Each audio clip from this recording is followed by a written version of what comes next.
এই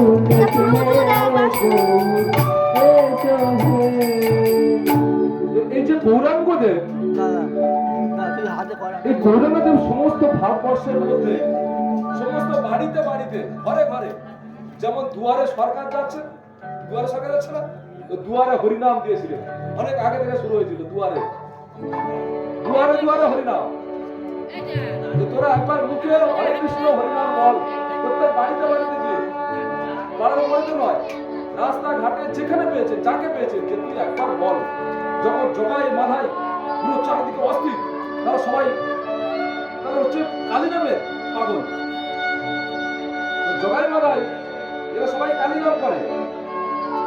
আমাদের সমাজের ভাগটা দেখুন, কিছু মানুষ আছে তারা বৈষ্ণব, তারা হচ্ছে বিষ্ণুর উপাসককে বৈষ্ণব বলে, আমরা ভগবান শ্রীকৃষ্ণকে তারা পূজা করে। আর কিছু মানুষ আছে তারা মা কালীকে পূজা করে, তারা অন্য কথা শুনবে না। তাই এরা শ্যামা সঙ্গীত গাইতে গাইতে যাচ্ছে।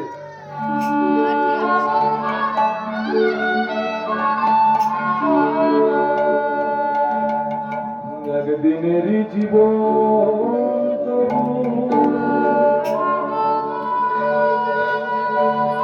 জবা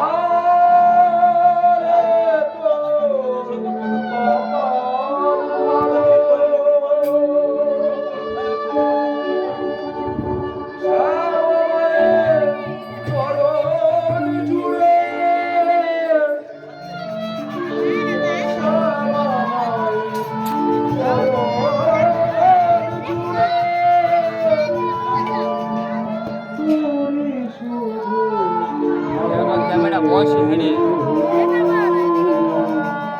এটাও খারাপ হয়ে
তো এই একদিনের জীবন যে জমা ফুলের কথা বলছে, এই এই নাম গাইতে গাইতে জমাই মাথায় যাচ্ছে।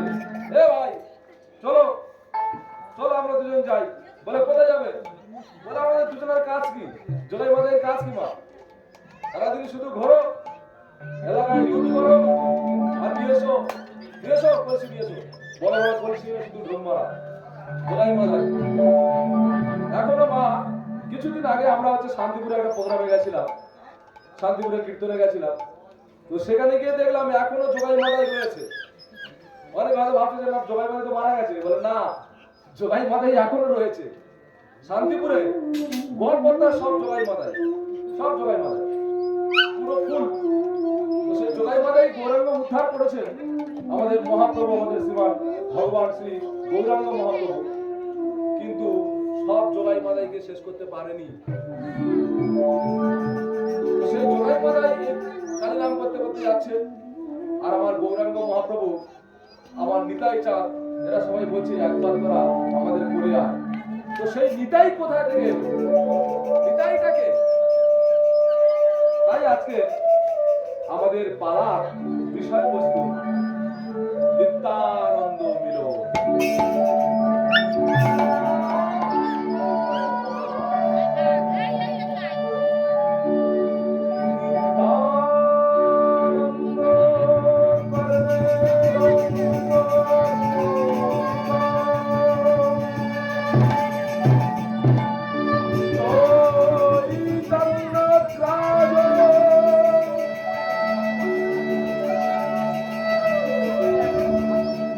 পবিত্রা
শুক্লা ত্রয়োদশী।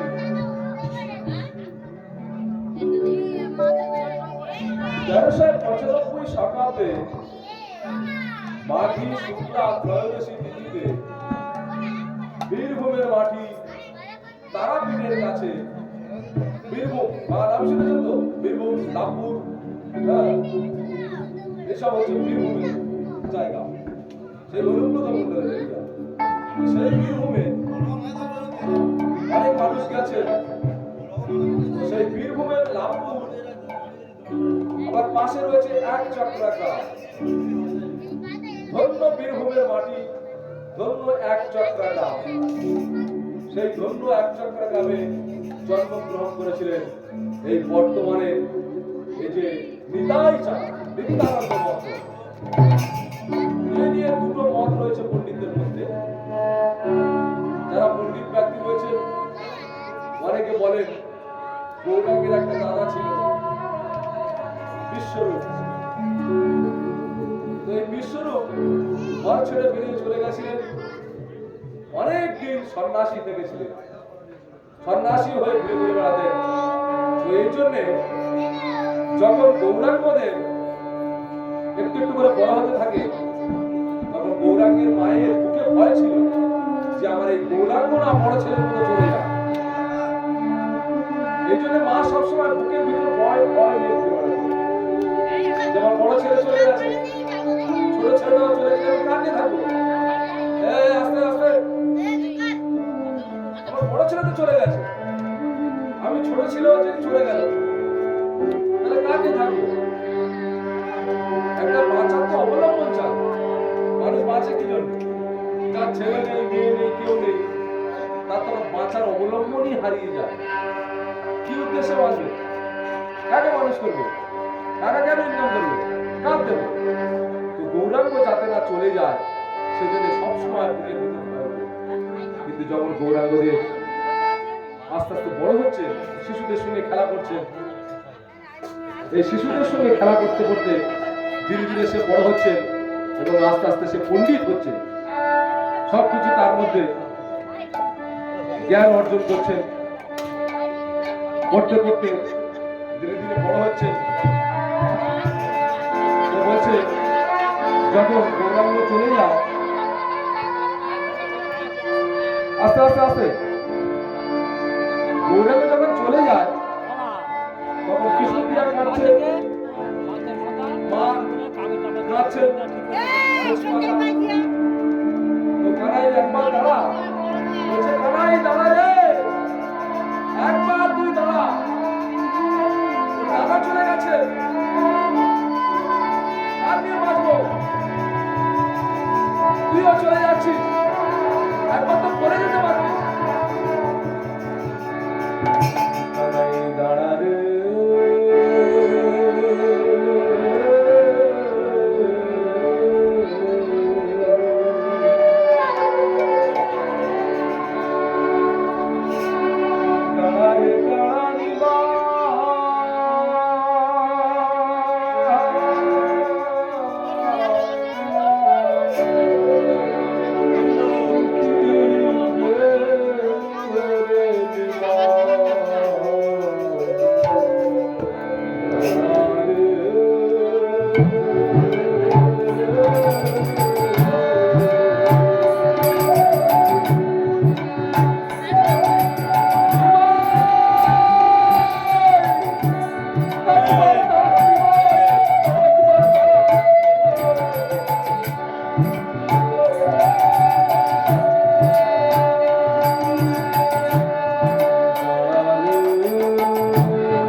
একবার তুই আয় ফিরে।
চাইতে পারো মুখে কেন বোঝাও নিমাই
নিমাই যখন চলে যায় তার মায়ের সমস্ত দুঃখ দুর্দশা কাউকে জানানোর নেই।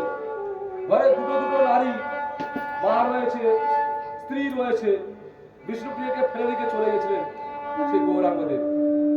তো এই যে নিতাই চাঁদটাকে আমরা সেটা জানবো।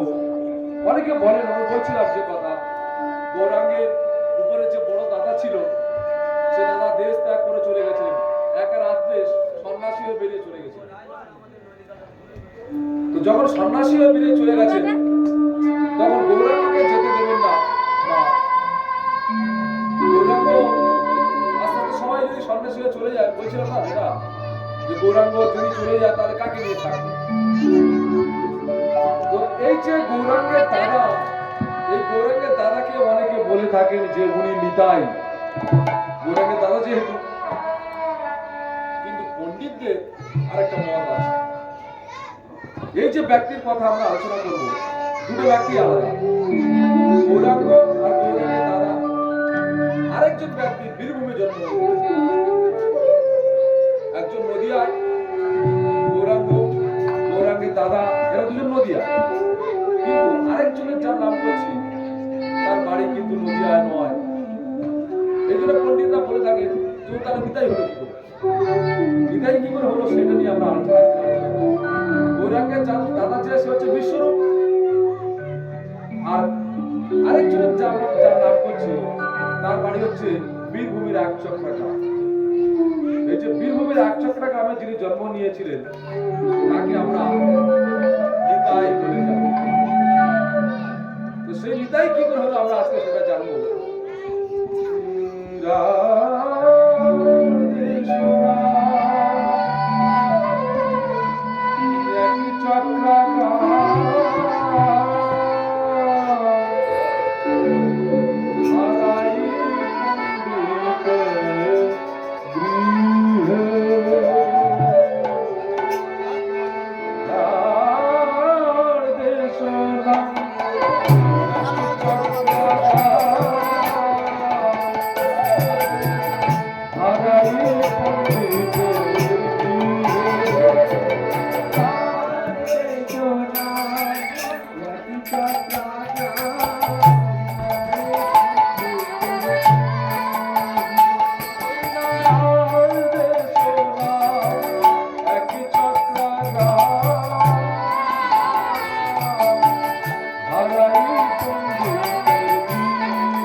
চক্রা গ্রামে জন্ম নিয়েছিলেন এই ব্রজের বলরাম এসে। ব্রজের বলরামটাকে হচ্ছে ব্রজের বলরাম মানে আমরা একটু ফিরে যাবো দাপর যুগে। সেই দাপর যুগের কথা। দাপর যুগে এক ভাই ছিল আর তার দাদা ছিল। এক ভাইকে ভগবান শ্রীকৃষ্ণ কি করতো? গাভী চড়াতো, ধেনু চড়াতো। সেই ধেনু চড়াতো আর তার দাদা বলরামকে সঙ্গে নিয়ে যেত। বলরাম কি করতো? বলরাম যেহেতু বড়, সে বলতে ভাই কানাই উল্টো পাল্টা করিস না, কি হয়ে যাবে, লাস্টে মারামারি করবে। সবসময় বড় ছেলেদের মারটা পড়ে। তো বলছে যে আমি তোর সঙ্গে যাবো না দাদা। বলে কেন রে? বলে গেলে শ্রীরাম সুদাম এরা সবাই আমাকে খুব বকবে। বলে কেন? তুই তো রাজা, তোর বকবে কেন? তুই তো ভগবান শ্রীকৃষ্ণ, তোকে কেউ বকতে পারে? ভগবানকে কেউ বকতে পারে? তো বলছে না, আমাকে বকবে, গোষ্ঠে আমি যাবো না মা। তো বলছে আমি কোনোদিন গোষ্ঠে যাবো না, গেলে আমার দাদা বলাই দাদা আমাকে মারবে। সেই ভগবান কৃষ্ণ তার সমস্ত শাখা বৃন্দ, তার মধ্যে ব্রজের বলরাম রয়েছে, তার দাদা শ্রীরাম সুদাম দাম বসুদা সবাই।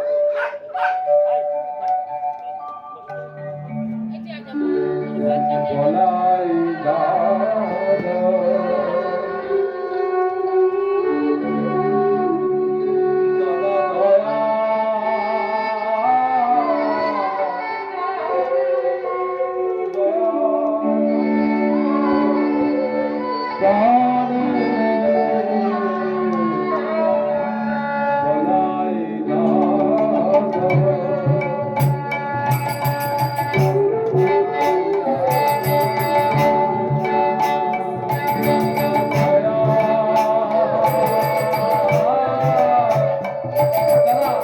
তোর মনে দয়া ভয়া কিছু নেই, তোর মনে দয়া ভয়া কিছু নেই। তুই আমাকে দেখলে বকিস, আমাকে দেখলে মারিস। হ্যাঁ, আমি বাচ্চা ছেলে, তুই বুঝিস না? মার কাছে বলছে আমি আর তাদের সঙ্গে যাবো না, বলছে আর কোনোদিন যাবো না। গোষ্ঠে আমি যাবো না।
মানে বলরাম, সেই বলরাম এসে জন্ম নিয়েছে কোথায়?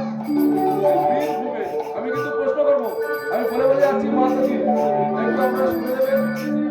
এই যে ব্রজের বলরাম, এই যে বলরাম আর কৃষ্ণের কথা বলছিলাম না, এই যে দাপর যুগে কৃষ্ণ আর বলরাম এরা দুজন পরবর্তীকালে এসে, এরা পরবর্তীকালে মানে পরের যুগে, ওই যুগে সত্যযুগ, ত্রেতা যুগ, দাপর যুগ, কলি যুগ, মোট 4টে যুগ।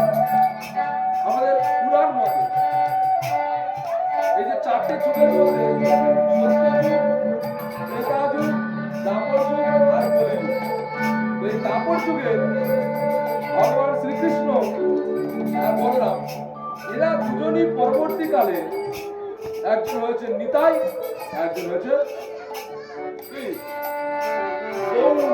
হ্যাঁ, এই যে একজন গৌর, একজন নিতাই। গৌরটা হচ্ছে বড়, নিতাইটা ছোট।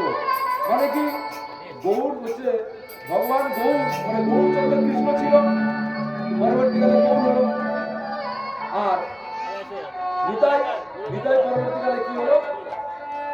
নিতাই আগে ছিল বলরাম, পরবর্তীকালে হলো নিতাই। তো এই যে বলাই দাদা।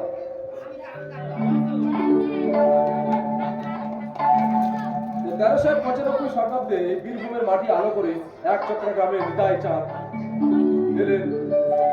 তো যখন হারাই পণ্ডিতের ঘরে এলেন, হারাই পণ্ডিত ছিলেন একজন পণ্ডিত মানুষ। তো পুষ্টি তিথি নক্ষত্র বিচার করে ছেলের নাম রাখলেন কুবের। এই কুবের যেহেতু পণ্ডিত ব্যক্তি, তার বাড়িতে যদি কোনো ছেলে জন্মায় সে তো পাঁজি পঞ্জিকা নিয়ে তিথি নক্ষত্র বিচার করে ছেলের নাম রেখেছেন কুবের। কুবের কিন্তু আর পাঁচজনের মতো নয়। আর সবাই যেমন খেলা করে, যা ভোরে পড়াশোনা করে, কুবের কিন্তু নয়। কুবেরের টাইপটা একটু আলাদা। মানে কুবেরের টাইপটা আলাদা বলতে ও একটু ভক্তি পথে বেশি। ও ছেলেদের নিয়ে ডেকে সেই দাপর যুগের কথা মনে করছেন, নিয়ে দাপর যুগে যেমন কৃষ্ণ বলরাম এরকম নিজে নিজে সাজছে, ত্রেতা যুগের ভাবে আবার বিবর হয়ে যাচ্ছে। কখনো ত্রেতা যুগের কথা মনে করছে, কখনো দাপর যুগের কথা মনে করছে। আমাদের কেন মনে ওঠে? আমরা দাপর যুগে গিয়েছিলাম, কারণ মনে আছে? নেই। সত্য যুগে গিয়েছিলাম, মনে আছে? নেই। কিন্তু কুবেরের দাপর যুগের ভাবে বিবর হয়ে যেতেন, ত্রেতা যুগের ভাবে বিবর হয়ে যেতেন। তো বলছে শিশুদের, ছোট ছোট শিশু যারা রয়েছে সবাই বলছে এই শোন শোন শোন, এই শোন। বলছে কি হয়েছে? বলে শোন, আমার কাছে শোন। তুই বল তুই হচ্ছে হনুমান। বলে আমি হনুমান। বলে হ্যাঁ। বলে তুই? বলে আমি জাম্ববান। বলে তুই?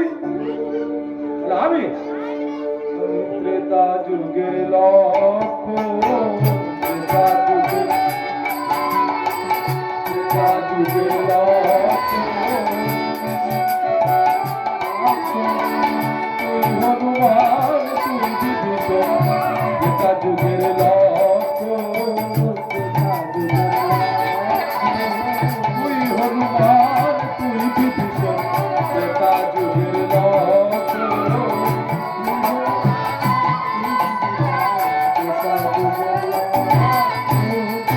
তো বলছে তাহলে তুই হনুমান, তুই জাম্বুয়ান, মানে সমস্ত ক্যারেক্টার চরিত্রগুলো ভেবে দেখুন।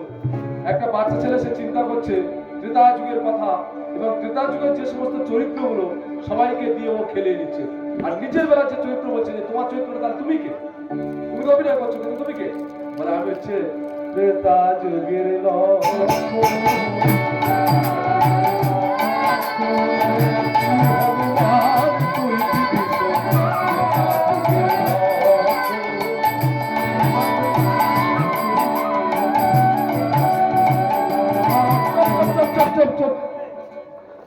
শুধু ত্রেতা যুগের লক্ষণ না, তোরা সবাই মিলে আমার সঙ্গে বল। বলে কি বলবো?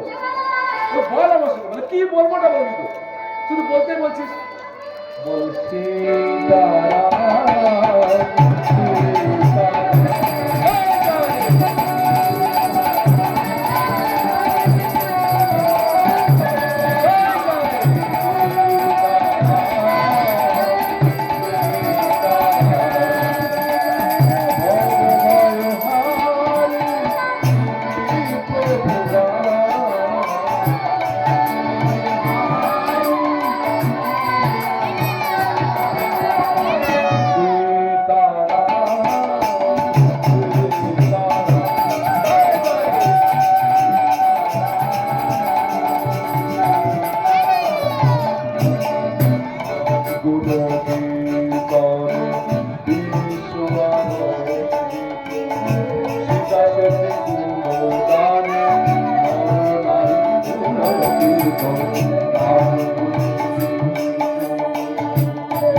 সুরতির তলে বিশ্ব আলোকিত সীতা সতী গুণগানে মন নারী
সবাই মিলে বলো আমার সঙ্গে সীতারাম। এই যে সীতারাম সীতারাম করছে সবাই মিলে, যত বাচ্চা বাচ্চা ছেলেরা যত রয়েছে সবাইকে ডেকে নিয়ে যে সীতারাম সীতারাম চলছে। তো বলছে আবার সেই দিনের যে খেলা, সেই খেলা সমাপ্ত হলো। প্রতিদিনের ন্যায় যে খেলা, এদের খেলার স্টাইলগুলো আলাদা। বলছিলাম না এদের টাইপগুলো আলাদা, অন্যান্য বাচ্চারা খেলা খেলে না। এরা যে খেলা খেলছে শক্তিশাল, রাবণ বধ, সীতা উদ্ধার, বিভীষণ, তরুণী সেন বধ, এই সমস্ত কাহিনীগুলো নিয়ে এরা অভিনয় করতে লাগলেন। কুবের কিন্তু নিজের বেলা যখন সারছে তখন তিনি বলছেন যে আমি রক্ত, আমি যে সে লোক নয়, আমি ত্রেতা যুগের রক্ত। ত্রেতা যুগে আমি জন্মেছিলাম তখন রক্ত হয়ে। এই যে আমাদের যখন ভগবান পৃথিবীতে আসেন না, বারবার কিন্তু একা আসেন না, সঙ্গে আরেকজন করে আসে, তার মাধ্যম চাই। ভগবান কিন্তু একা কোনোদিন আসেননি। ভগবানের সমস্ত মাধ্যম তার ভক্তমণ্ডলী আগে আসছে, উনি পরে আসছেন, তাই তো মা? হ্যাঁ। তো ভগবান যখন আসেন, ওই যে বলরাম, বলরাম কিন্তু প্রত্যেকবার এসেছেন। এই যে আমরা সবাই স্বর্গ, বৈকুণ্ঠ, গোলক, এই সমস্ত অনেকগুলো জানি না মাতাজি? আস্তে আস্তে আস্তে এই যে স্বর্গ, স্বর্গ কি, বৈকুণ্ঠ কি, গোলক কি, এই তিনটে কিন্তু একই রকম শব্দ হলেও তিনটের মানে কিন্তু আলাদা। তিনটের মানে কিন্তু আলাদা। স্বর্গ আলাদা জিনিস, গোলক আলাদা জিনিস, বৈকুণ্ঠ আলাদা জিনিস। এই তিনটে কিন্তু এক নয়। অনেকে ভাবছেন হয়তো এই যে তিনটে একই। তো বৈকুণ্ঠ মানে কি? আমি একটু বলছি, একটু মন দিয়ে শুনবেন। বৈকুণ্ঠ মানে কি? বৈকুণ্ঠ মানে যেখানে বিষ্ণু থাকে, বিষ্ণুর চরণে হচ্ছে বৈকুণ্ঠ। গোলক, গোলক মানে হচ্ছে যেখানে যেখানে হচ্ছে সমস্ত পাপ তাপ কিছু থাকবে না, সেখানে পুরো সমস্ত ভগবানের চরণে যে আত্মসমর্পণ করে থাকে, সে হচ্ছে গোলকেই থাকে। গোলক বৃন্দাবন, ভগবান কৃষ্ণ, মানে একজন হচ্ছে বিষ্ণু, একজন হচ্ছে কৃষ্ণ। ভগবান বিষ্ণু, এই বিষ্ণুর চরণে যদি থাকতে হয় তাহলে বৈকুণ্ঠে যেতে হয়, আর যদি কৃষ্ণের চরণে থাকতে হয় তাহলে যেতে হবে গোলক, গোলকেই যেতে হবে। আরেকটা কি? আর হলো স্বর্গ। স্বর্গে সবাই যেতে পারে, সবাই যেতে পারে এই নয় যে সব পাপ করে সে যাবে। স্বর্গে যেতে গেলে তুমি যে কোনো দেবতা, যে কোনো ঠাকুর, যে কোনো ভগবানের উদ্দেশ্যে বলো, কিন্তু তুমি স্বর্গেই যেতে পারবে। কিন্তু বৈকুণ্ঠে সবাই যেতে পারবে না, গোলকে সবাই যেতে পারবে। গোলকটা আলাদা, বৈকুণ্ঠ আলাদা, স্বর্গ আলাদা। তো কুবের সমস্ত বাচ্চাদেরকে নিয়ে এক এক করে আবার বলছে, পরের দিন আবার খেলা শুরু হয়েছে। পরের দিন যখন আবার খেলা শুরু হয়েছে, বলে তোরা সবাই বল। বলে কি বলবো? বলে তোরা সবাই বল যে তুই হচ্ছিস কৃষ্ণ, তুই শ্রীরাম, তুই দাম, তুই বসুদাম। আর বলে তুই, তুই তাহলে কে? কুবের, তুই তো আমাদেরকে সব সাজিয়ে দিবি, তুই কে সেটা তো বল। বলো রাম, বলো রাম, বলো রাম, বলো, তুই শ্রীরাম, তুই বসুদাম, বলো রাম, বলো রাম,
সে অভিনয় করতে লাগলো।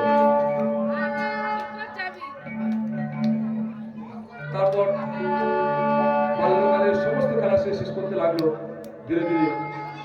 ওইদিকে অদ্বৈত আচার্য বলছে যে সেই রাতে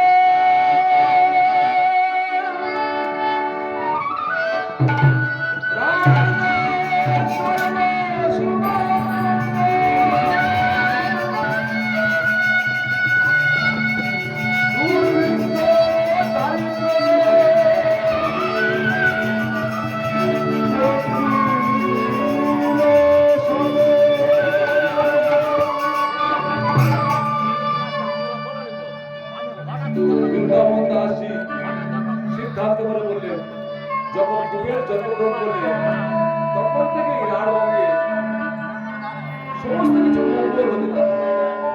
আগে যে অমঙ্গল হচ্ছিল বললাম না, বোন আক্রমণ, পাঠান আক্রমণ, মোগল আক্রমণ, মানুষ জর্জরিত হয়ে গেছিল। কিন্তু তারপরে যখন এই যে হুন আক্রমণ হয়েছিল তার অনেক পরে যখন এই কুবের জন্মগ্রহণ করেছিল তারপর সমস্ত কিছু আস্তে আস্তে মঙ্গল হতে শুরু করল। ওই জন্যে বৃন্দাবন দাসী সিদ্ধান্ত করে চৈতন্য ভাগবতে বললেন যে সেই হতে সবকিছু মঙ্গল শুরু হলো এবং রাঢ় দেশ উন্নত হয়ে গেল। তো সমস্ত খেলা শেষ করে একদিন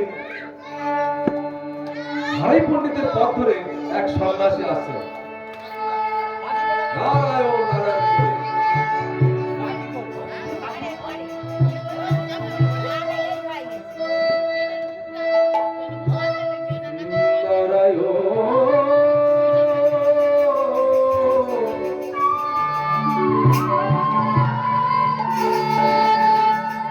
শঙ্খ চক্রধারী তুমি নারায়ণ, শঙ্খ চক্রধারী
সেই সাধু ওই রাস্তা দিয়ে আসছেন, নারায়ণ করতে করতে যখন আসছেন, যখন রাস্তা দিয়ে আসেন পুরো হারাই পণ্ডিত যে বাড়িতে থাকেন সেই বাড়ির পথ ধরেই আসছেন।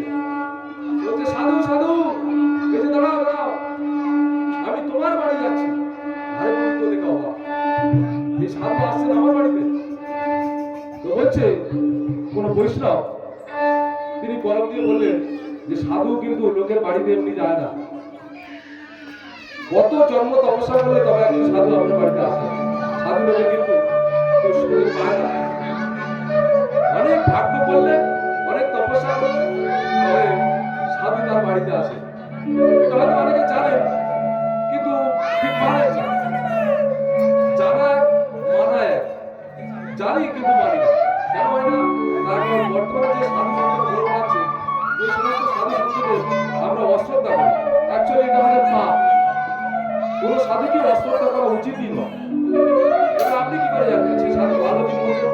আপনার তো বিচার করার ক্ষমতা নেই। এই জন্যে কাউকে ঝট করে খারাপ সাধু বলে এটা গণ্য করা ঠিক নয়, এটা উচিতই নয়। তো যখন সাধু ওই পথ থেকে আসছেন তখন বলছেন যে আমি তোমার বাড়িতে যাচ্ছি। তো বৈষ্ণব এক পাশে কলম দিয়ে বললেন, অনেক ভাগ্যের ফলে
সেবার করো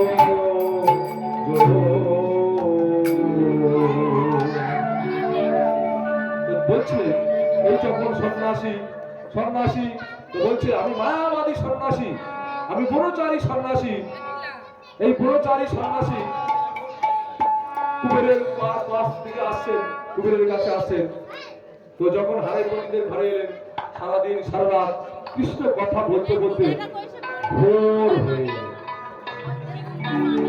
যখন ভোর হয়ে এলো, সারা রাত কৃষ্ণ কথা হচ্ছে, কৃষ্ণ কথা বলতে বলতে যখন ভোর হয়ে এসছে, ভোরের বেলা সাধু বলছেন, হারাই পণ্ডিতকে বলছেন, পণ্ডিতকে উদ্দেশ্য করে আস্তে আস্তে আস্তে আস্তে হারাই পণ্ডিতকে উদ্দেশ্য করে বলছেন যে সাধু এবার তাহলে আমি আসি, আমার যাওয়ার সময় হয়ে এলো। তো বলছে ঠিক আছে, কিন্তু আমি ব্রহ্মচারী সন্ন্যাসী, আমি কিছু নিই না। তখন বাবা কোন সাধুকে যখন খাওয়ানো হতো, সাধুকে দক্ষিণা দিতে হতো, মানে খাওয়ার জন্য ভোজন দক্ষিণা বলা হয়। এখনো দেয়, হ্যাঁ মা ঠিক বলেছে, এখনো দেয়। অনেকে জানে না, তারা ব্যাপারটা আলাদা, কিন্তু এখনো জানে যে ভোজন দিলে ভোজন দক্ষিণা দিতে হয়।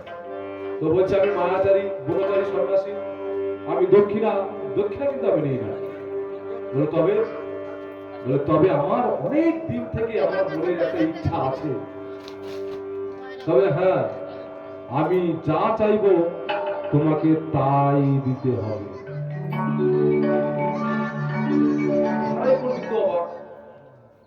আমি তো সাধারণ মানুষ, তোমার কি আছে, আমি কি তোমার দিতে পারি? তোমার তো কিছু দেওয়ার কিছুই নেই। আছে আছে, অনেক কিছু আছে। তুমি আমার সঙ্গে সত্য করো, তুমি যখন বলেছো যে আমি তোমাকে কিছু দান করব, তখন আমি নেব। তোমার যা খুশি, তোমার যা ইচ্ছা, তুমি দেওয়ার ইচ্ছা করেছো, আমি তোমার কাছ থেকে নেব, এটা ঠিক। কিন্তু আমি তোমাকে যেটা চাইবো সেটা তোমাকে দিতে হবে। আরে বলে ঠিক আছে, বলো আমার সঙ্গে সত্য করো। সত্য সত্য সত্য সত্য সত্য সত্য, দিন সত্য বললাম। তোমার অন্ধ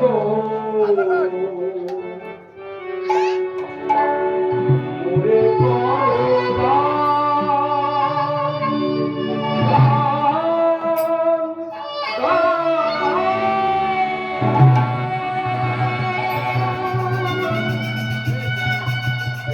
এই আশা মনে যাবে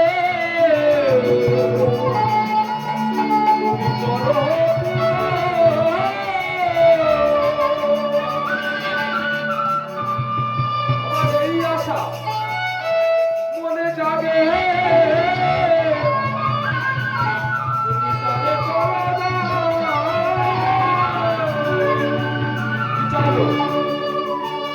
বলছে তোমার সন্তান মানে তোমার নন্দন আমাকে দান করো, দান করো তোমার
তোমার পুত্রকে দান করার জন্য বলছে যে আমার এই আশা মনে লাগে তোমার সন্তানকে আমার দান করো। বলে সন্ন্যাসী এসেছে, সন্তান চেয়ে নিয়ে যাবেন বলে। আমার এই আশা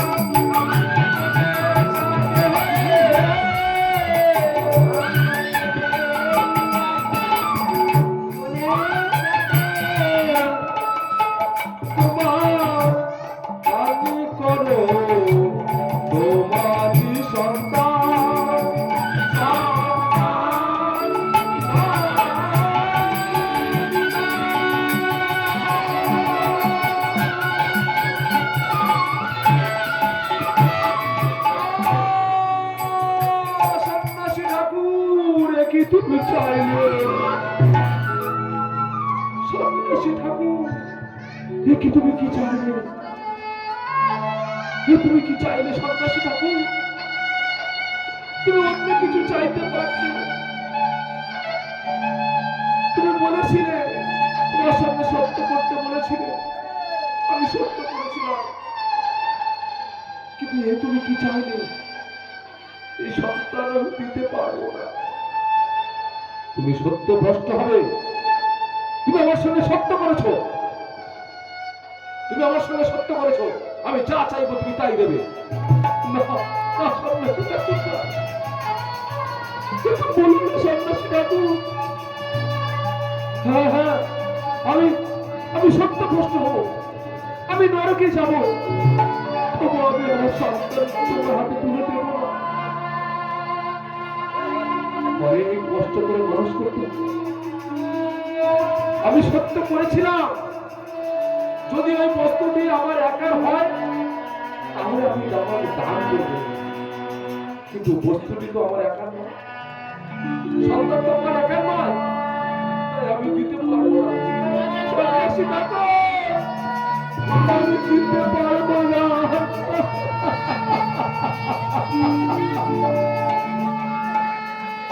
তুমি অন্য কিছু চাইতে পারবে সন্ন্যাসী ঠাকুর এই সন্তানকে কেন চাইলে সন্তানকে কেন চাইলে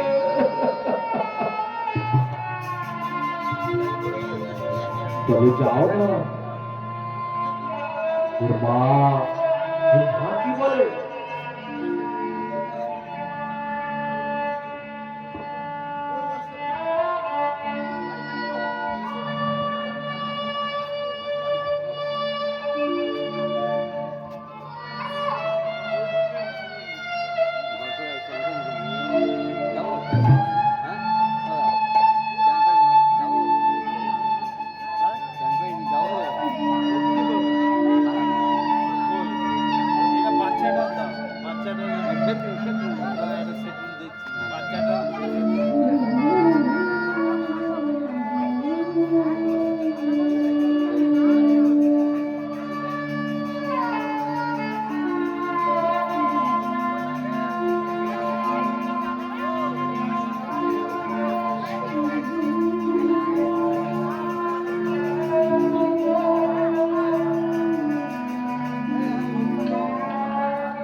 তুমি যদি আমার সন্তানকে চাও তাহলে তো আমি দিতে পারবো না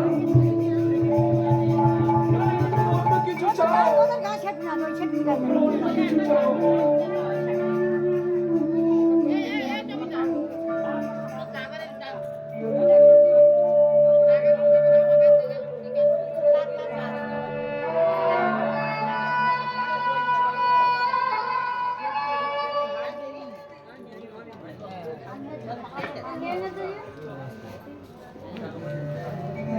বাচ্চাটা দাও বাচ্চাটা ঠিক আছে তো বলছে তুমি সন্তানকে কেন চাইলে তুমি অন্য কিছু চাইতে পারতে কিন্তু সন্তানকে তোমার চাইতে পারেনি আচ্ছা ঠিক আছে তুমি যখন বলেছো সত্য যখন করেছো তুমি তো নরকে যাবে আমি আমি নরকে যেতে পারবো না আমি আমার সন্তানের জন্য যদি নরক হলেও আমি সেই নরকে যেতে চাই আমার ইচ্ছা ছিল না নরকে যাওয়ার, কিন্তু মিথ্যা কথা বললো আমি নরকে যেতে চাই। আমার সন্তানকে আমি কোনোদিন দেব না। তুমি আমার সঙ্গে সত্য করেছো। একবার তুমি তোমার স্ত্রীকে জিজ্ঞাসা করো, তোমার স্ত্রীকে জিজ্ঞাসা করো, যদি সে রাজি হয়ে যায়। দরজার এক পাশে দাঁড়িয়ে ছিল পদ্মা দেবী, হারাই পণ্ডিতের স্ত্রী পদ্মা দেবী। দরজার এক পাশে দাঁড়িয়ে দাঁড়িয়ে সব শুনছিলেন। পদ্মা, পদ্মা, ওগো, তুমি আমাকে ডেকেছো? হ্যাঁ পদ্মা, দেখো না, দেখো না, ওই সন্ন্যাসী ঠাকুর কি চেয়েছে। আমাদের সন্তানকে ওরা দিয়ে যেতে চাইছে। পদ্মা, তুমি কি দিতে রাজি আছো? একজন স্বামী তার স্ত্রীকে বলছে যে তুমি কি রাজি আছো? হ্যাঁ, তুমি যে আমার স্বামী, তুমি যদি রাজি হয়ে যাও, আমি কেন পারবো না? আমিও রাজি, আমিও রাজি, আমিও রাজি।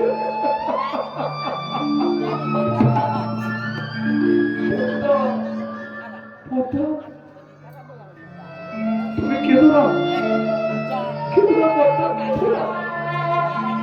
কেঁদে কি হবে? এই মনে হয় আমাদের নিয়তি, আমাদের কিছু করার নেই। আমাদের এই কপালে এই লেখা ছিল। অর্থাৎ তুমি কেঁদো না। সন্ন্যাসীর কাছে আবার ফিরে এলেন। নিজের সন্তান কুবেরকে বললেন, কুবের, তুই কিছু জানিস না? ওই সন্ন্যাসী ঠাকুর তোকে যা বলবে তুই তাই শুনিস। সন্ন্যাসী ঠাকুর ও ছোট্ট বাচ্চা ছেলেও কিছু জানে না। ও এখন খিদা পেলে নিচে খেতে জানে না। ও যে বাচ্চা, একদম বাচ্চা ছেলে, কিছু বোঝেও না। ওকে তুমি নিয়ে যাও সন্ন্যাসী ঠাকুর, কিন্তু ওকে তুমি দেখো, ওকে তুমি দেখো সন্ন্যাসী ঠাকুর। এই নাও সন্ন্যাসী, আস্তে আস্তে, এই নাও সন্ন্যাসী।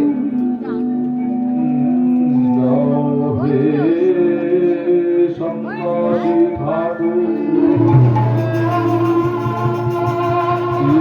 জগতের মতো তোমার হাতে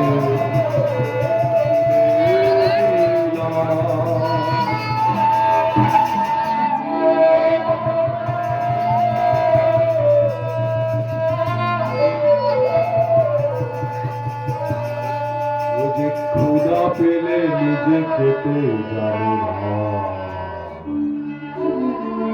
ওরে আমার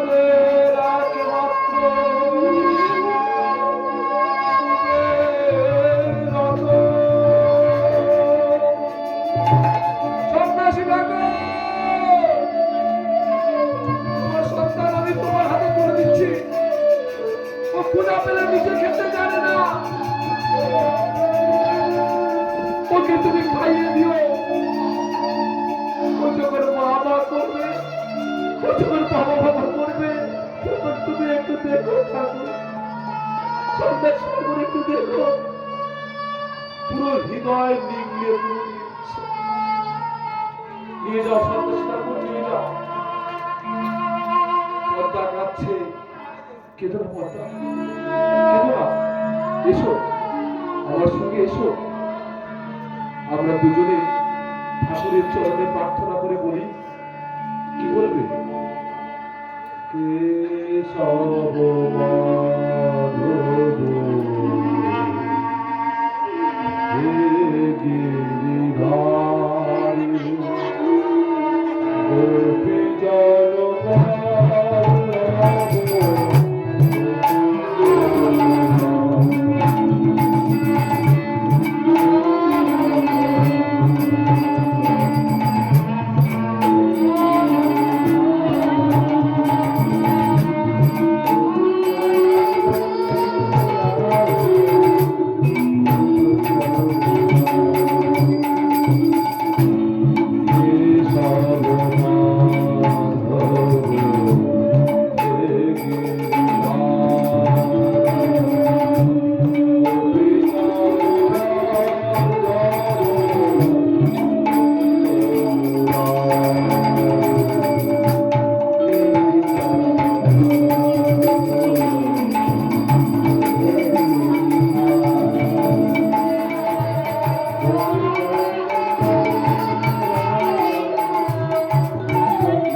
যখন কুবেরকে নিয়ে বেরিয়ে গেলেন, আস্তে আস্তে কুবেরকে নিয়ে সন্ন্যাসী ঠাকুর হাঁটতে হাঁটতে চলেছেন।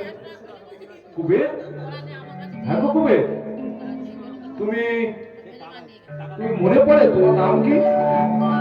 হ্যাঁ, কেন জানবো না? আচ্ছা বলো তো। সন্ন্যাসী ঠাকুর জিজ্ঞাসা করছে কুবেরকে।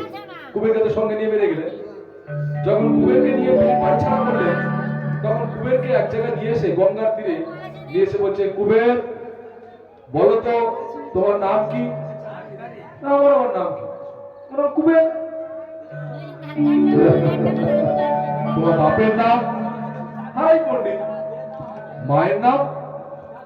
পদ্মা দেবী। তো সব জানি। তোমার কি মনে পড়ছে না? কোনো কিছুই মনে পড়ছে না? না, আমি তো কুবের, ওর আবার কি মনে পড়বে? হ্যাঁ গো হ্যাঁ, তুমি কে ছিলে? একবার মনে করে দেখো। সেই বৃন্দাবন। বৃন্দাবন বলতে বৃন্দাবনে বাঁশি বাজা শুরু হয়ে গেছে।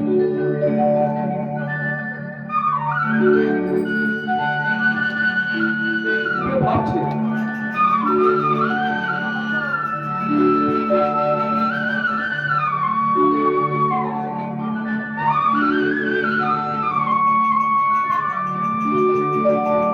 হ্যাঁ হ্যাঁ হ্যাঁ, মনে পড়েছে। সেই বৃন্দাবন বলতে মনে পড়েছে। তুমি কে? আমি আমি আমি বলছি বলো না। তো বলছি আচ্ছা, তখন বৃন্দাবনে অনেক কিছু বাজতো, এখনো বৃন্দাবনে বাঁশি বাজে? কেন বাজবে না? এখনো যদি চাঁদ সূর্য ওঠে, এখনো বৃন্দাবনে বাঁশিও বাজে। এখনো সে বৃন্দাবনে বাঁশি বাজে বাজে।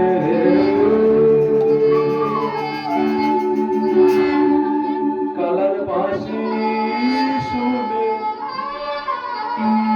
মনে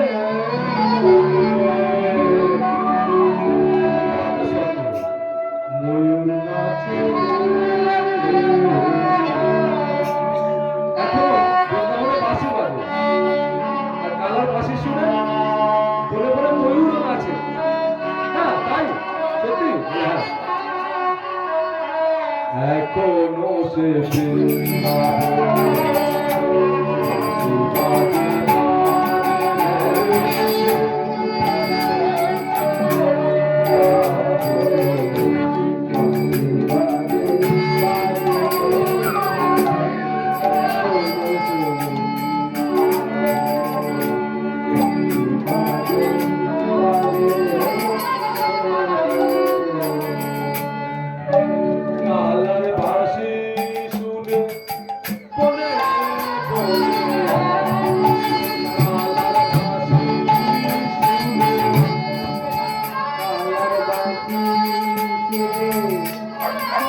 সেই কাবি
এখনো সেই নীল যমুনা রয়েছে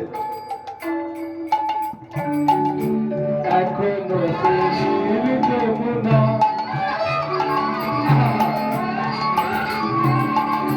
জলানিতে যায় না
অ্যাকচুয়ালি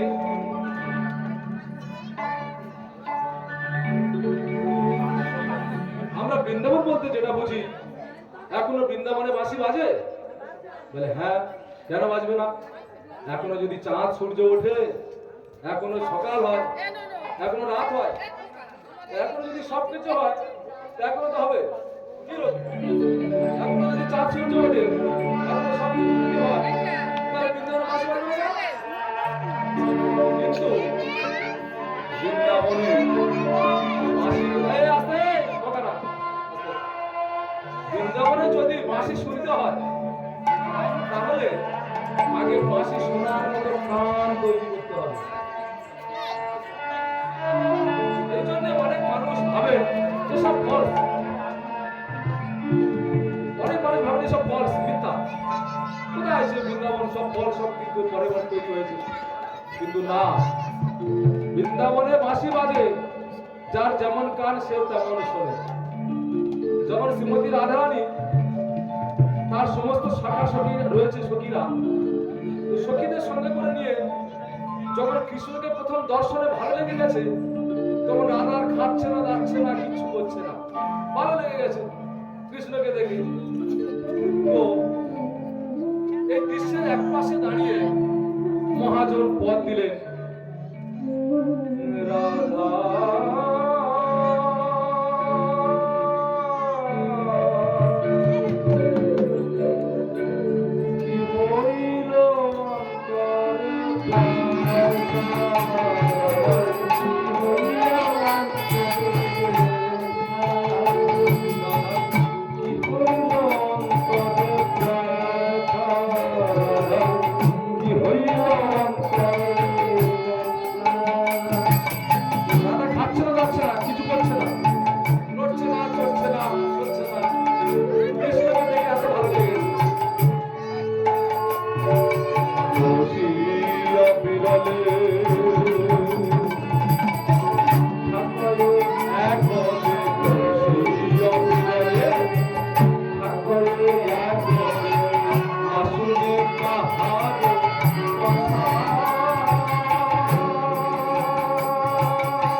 ললিতা, ও কারো কথা শুনছে না। ও মনে কিসের জ্বালা? কি জ্বালা রে? মরছে না, চড়ছে না, খাচ্ছে না, নাচছে না, কিছুই করছে না। এক জায়গায় বসে রয়েছে, আমাদের সঙ্গে যদি না ভালো করে কথা বলে, তা আমাদের সখীর কি হয়েছে দেখতে হবে না? ও কি ঢুকে ধরেছে? কিছু তো একটা পেয়েছে। বসিয়া বিরলে থাকয়ে এক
বৈষ্ণব পদকর্তারা পূর্ব রাগ পর্যায়ের পদ বলেছিলেন। পদটি পূর্ব রাগ পর্যায়ের পদ। পূর্ব রাগ, মান, অভিশাপ সমস্ত পদ থাকে। তো যখন কুবেরকে আমরা যে ঘটনাক্রমে যেখানে যাচ্ছিলাম, কুবের সন্ন্যাসীকে বলছে, আচ্ছা সন্ন্যাসী ঠাকুর, এখনো চাঁদ সূর্য ওঠে? বলে হ্যাঁ, কেন উঠবে না? তো আচ্ছা ঠিক আছে, তুমি চলো গঙ্গা তীরে বসি সাধু দিল কৃষ্ণ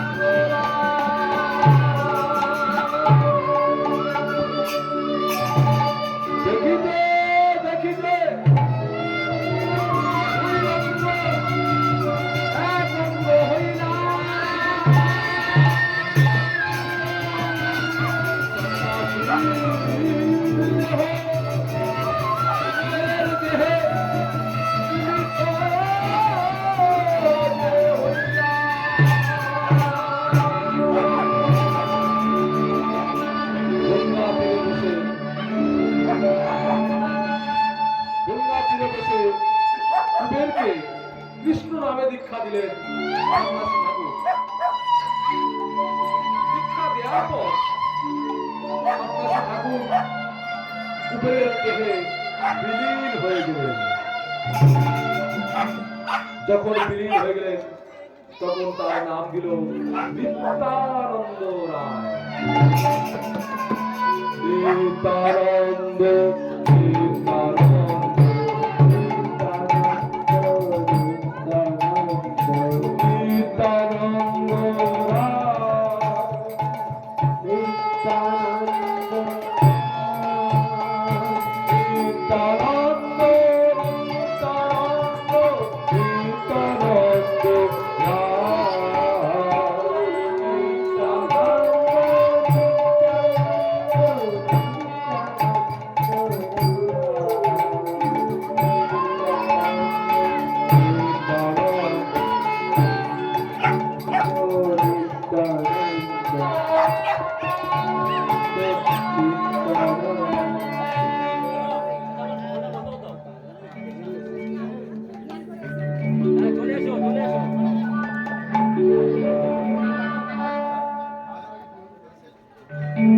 ঠিক আছে, আমাদের এই কীর্তন আমাদের পাশ শেষ করে ফেলেছি।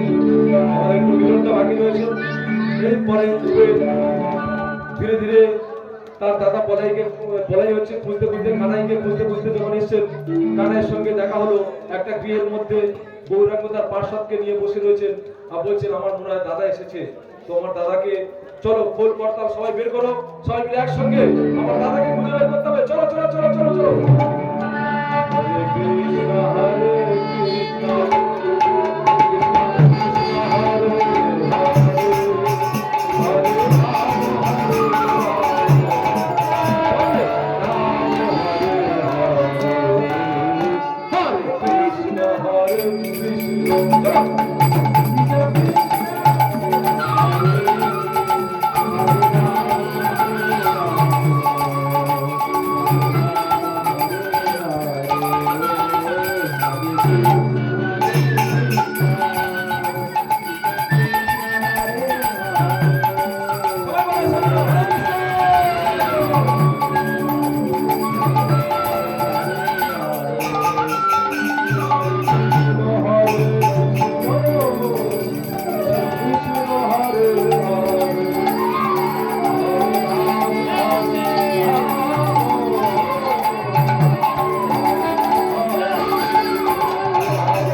বলছে অবধূত ঠাকুর। সবাই আমাকে পাগল বলে, তুমি আমাকে ঠাকুর বললে, বলে তুমি আমার চেনো? তো অবধূত ঠাকুর বললেন যে দেখো বলরাম, তোমাকে আমি অনেক দিন থেকে চিনি, তোমায় চিনি বহুকাল, দেখেছি অনেকবার, কবু ছোট ভাই কবু বড় ভাই, চির সঙ্গীতা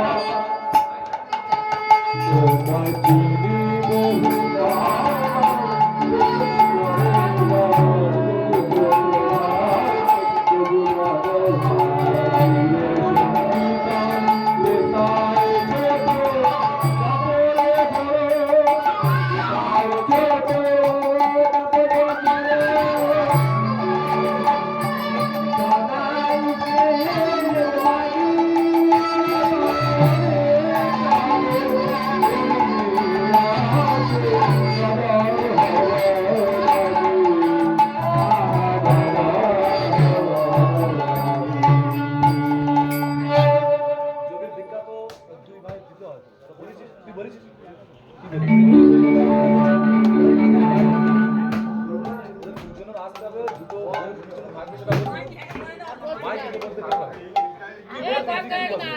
কি হয়েছে বল, কি হয়েছে বলো। কেন আর কি হয়েছে? দুই ভাই আর দুই বউ, মানে আমাদের কাকা, দুটো কাকা দুটো কাকিমা, দুজনে মিলে ওই যেটা দেবে আমাদের চাল ডাল, ওটা যোগী ভিক্ষা হিসাবে আমরা যা পাচ্ছি দিতে দিতে। মাথা করে এনে ওটা দিয়ে দেবো। মাথা করে দিই। এবার ওর পিছনে পিছনে যেটা লোক থাকবে, যারা দেবে আমরা কাউকে ডাকবো, যারা দেবে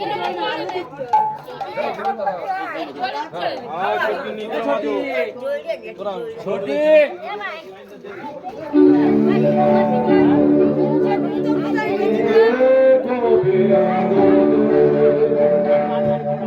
আমায় সাজা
দাদারা ছবি বিজ্ঞাপনে চলে এসো, তাড়াতাড়ি চলে এসো, সময় নেই। আমরা কোনো আজকে সঙ্গে নাম করবো না, আমরা আমাদের কীর্তন আজকে স্টপ করে দেবো, আজকে বন্ধ করে দেবো। তো যারা যারা যোগীর ভিক্ষা দিতে চাও তোমরা দিয়ে যাও, আমরা কোনো আজকে সঙ্গে নাম করবো না, যার ইচ্ছা আছে দেবো।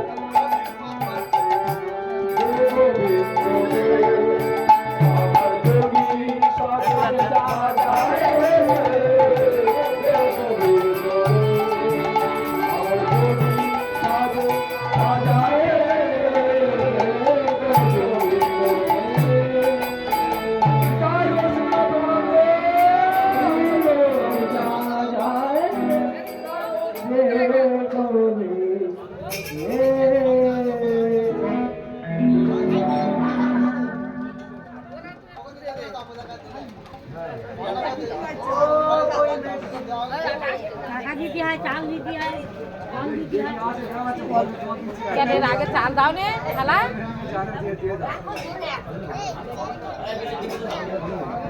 এই আমি ধান কাটা দেবে না, তোরা ধানই রাখো, ধান কাটা দেবে না, যদি ভিক্ষে দেবে তার ধান কাটা দেবে, মাথাকে ধোতা না।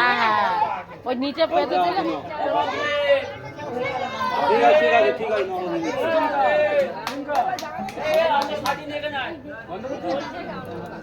বন্ধ করে দেবে তো। হ্যাঁ হ্যাঁ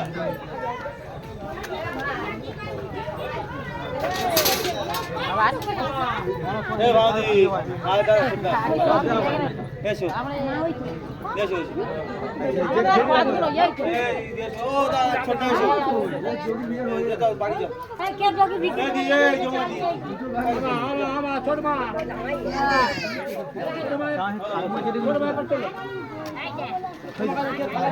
এ বাদি